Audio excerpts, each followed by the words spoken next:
If you've got a multi-cat household, then this video is just for you. Well, it's actually for your cat as well. Firstly, it's really important to say that multi-cat households have relationships that peak and trough. So invariably, it's never all going to be plain sailing all of the time. And this is absolutely normal. But let's look at how you can avoid these issues altogether. And certainly if you do have issues, how you can actually quell it all back down and get the status quo back in your home. So in cat hierarchy, there's no such thing as dominance. What you do have is a more confident cat and a less confident cat, or a cat that's more timid. So it's how you can work these two personalities together to live harmoniously. Making sure there's enough resource areas for all your cats is really important. So don't just have one feeding station in one place because that's where you want to serve the food. If you've got two cats, you need to have two serving stations, and they can be in totally separate areas.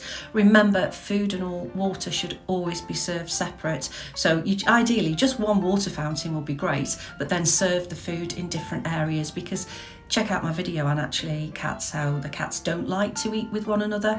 It instills a competition.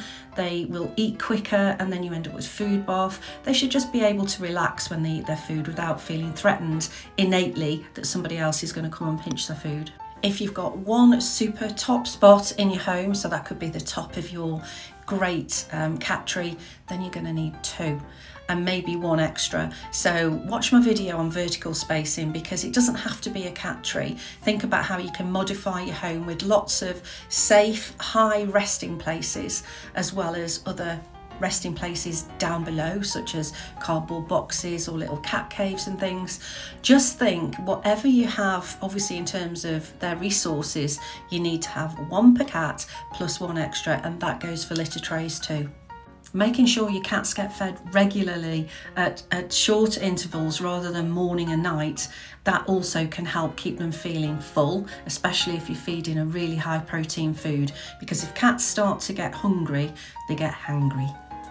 Think about a play sequence that can involve all your cats. So snuffle mats are really good because they keep the cats calm and engaged at the same time. So, and some of them are quite big, so you know they can even be at a distance from one another and still be engaging in the same play.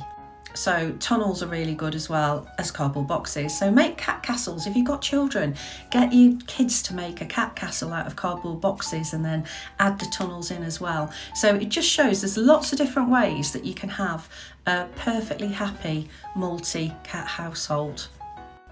Like and follow for more.